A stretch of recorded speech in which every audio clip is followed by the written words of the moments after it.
This channel does not promote any violent, harmful, or illegal activities. All content provided by this channel is meant for an educational purpose only. Top quality और consistent performance के लिए सिर्फ silver pump नाम याद रखना। শীত বিদায়ের পর থেকেই বৃষ্টির পূর্বাভাস দিয়েছিল আলিপুর আবহাওয়া অফিস। সেই পূর্বাভাস মেনেই ইতিমধ্যে জেলায় জেলায় মুষলধারে বৃষ্টি, সঙ্গে রয়েছে শিলাবৃষ্টি, একই সঙ্গে তুমুল ঝড়ো হাওয়া।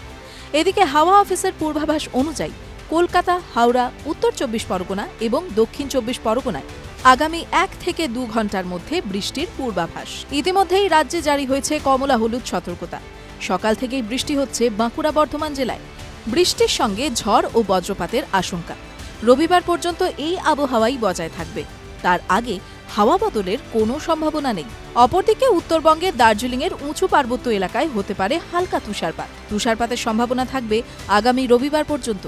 বৃষ্টির সম্ভাবনা থাকবে সোমবার পর্যন্ত। জলপাইগুড়ি জেলায় বৃষ্টির সম্ভাবনাও থাকছে। এদিকে হুগলি, বর্ধমান, পশ্চিম মেদিনীপুর সহ একাধিক জেলায় ঝড় বৃষ্টি শুরু হয়েছে, সঙ্গে পড়ছে শিল। তবে আবহাওয়ার এই খামখেয়ালিপনা কপালে চিন্তার ভাঁজ ফেলেছে আলু চাষিদের। চন্দ্রকোনায় এই সময় মাঠ থেকে তাড়াতাড়ি আলু তথা পোখরাজ আলু তোলার কাজ চলছে। এমনিতেই নতুন আলু তুলতে গিয়ে দাম নেই, তার ওপর আলু কেনায় আগ্রহ নেই ব্যবসায়ীদেরও। মাঠে মজুত রয়েছে নতুন আলু। অসময়ের ভারী বৃষ্টিতে আলুতে ক্ষতির আশঙ্কায় কৃষকরা।